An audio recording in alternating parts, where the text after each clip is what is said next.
খাওয়া দাওয়া সেরে অ্যাজ ইউজুয়াল ঢুকে পড়েছি ভাইয়ের ঘরে। দুপুরের টাইমটা আমরা আর ওপরে যাই না, নিচেই মাম্মি পাপার ঘরে না হলে ভাইয়ের ঘরে ঢুকে পড়ি। ওই দুটো ঘর খুবই ঠান্ডা, আর ওরাও বারণ করে যে ওপরে যেও না, গরম লাগবে, নিচেই থাকো, সবাই মিলে একসাথে শও। এদিকে এই দুটো একসাথে থাকলে ঘুম তো মাথায় ওঠে, ওদের দুষ্টুমিই শেষ হয় না। আমি সমানে বলে যাচ্ছি যে ভাই তোরা না ঘুমোবি না ঘুমো, আমাকে ঘুমোতে দে, আমার ঘুম পাচ্ছে।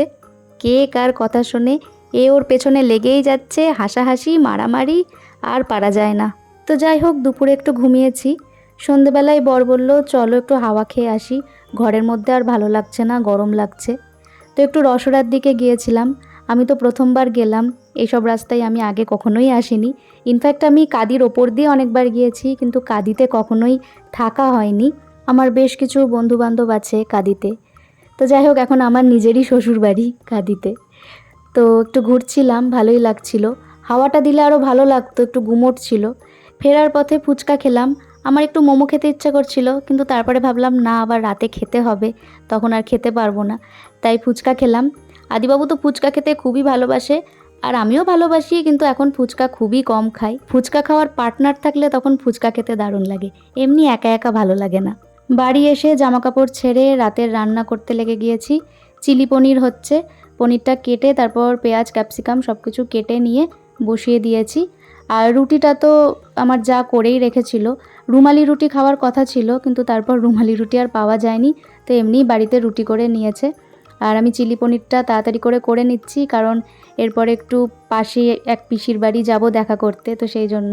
তো চলে এসেছি, এই যে সিজ্জু, ওদের খরগোশ।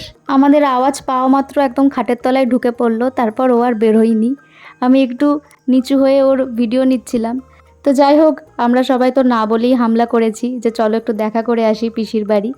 ও তো ওর ঠাম্মি তোকে ঘুম পাড়াচ্ছিল, তো আমাদের আওয়াজ পেয়ে ওর ঘুম তো চটকে গেল। এদিকে আমরা ওকে নিয়ে একটু মজা করছিলাম। খুবই মিশুকে আর খুবই কটকটি, কত কথা যে শিখে গেছে এরই মধ্যে। তো যাই হোক, আমরা সবাই একটু গল্পগুজব করলাম, তারপরে আবার পিসি আইসক্রিম দিল। আইসক্রিম খেয়ে তারপরে আর পেটে জায়গা ছিল না। আমি সীমাকে বলছিলাম সীমা আমি আর খেতে পারবো না। এদিকে ও তো রেগে গেছে, না তোমাকে খেতেই হবে, রুটি করেছি রুটি খেতেই হবে। তো আমি বললাম ঠিক আছে আমাকে একটা রুটি দাও, একটার বেশি আমি কোনো মতেই পারবো না আজকে।